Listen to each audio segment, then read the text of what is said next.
Okay, hey guys and welcome to another video. In today's video we will be discussing how to nuke inside of Call of Duty Mobile. So let's get into it. So the first thing I want to talk about is your loadouts. For loadouts you have to choose your favourite primary and secondaries. This part of your loadout isn't really the most important, but you have to have a gun that you can control easily and you know you are good with that gun. But for the perks, there are some specific perks that I urge you to use. So in the red perk class, I would suggest using the lightweight perk or the agile perk, depending on sort of your preference.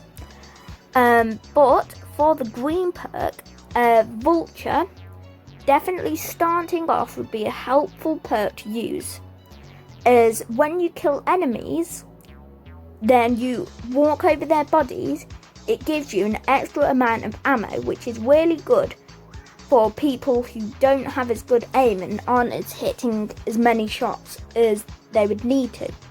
This means you will always, if you're killing a few people, you'll always have enough ammo for sort of the rest of the game. And for the blue perk, you will definitely needing to be using the Dead Silence perk.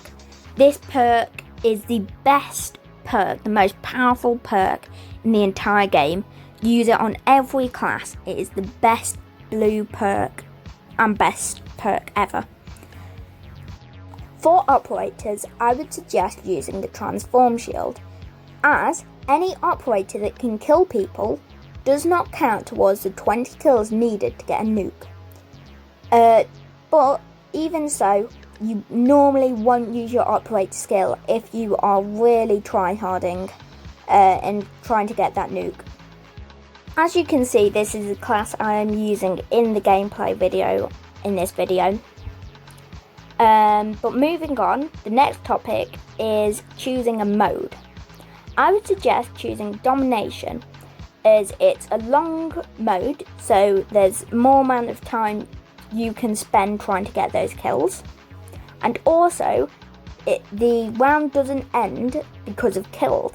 It ends because of the points that you score by holding the domination flags. Once you've jumped into the domination game, you want to think about playing aggressive and passive. So, for the first 10 to 15 kills, you want to be playing very aggressive. Aggressive playing is when you're going up in the enemy's faces and trying to hold them off the flags, going very close to them and trying to get as many kills in the shortest amount of time possible. But once you've hit those 10 to 15 kills, you want to start playing passive. Passive is when you're not engaging in as risky gunfights. So as at the start, when you're trying to get those first 10 to 15 kills, you'll go up against 2 to 3 players at once. When you start playing passive, you want to only be picking off 1 to 2 players at a time, and only if you know they're not going to be able to take you down.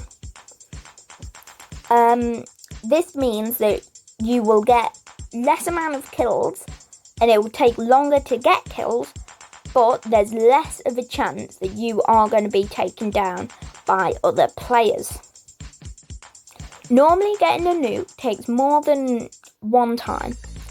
Normally before my videos it takes 2 to 3 times sometimes to get the perfect score or kill streak. But don't be disheartened. The more you play and the more guns you try, the more skill you get and the more videos you watch learning how to do that, then the easier nukes get. A nuke's a great achievement, and getting loads of nukes is a really, really fun thing.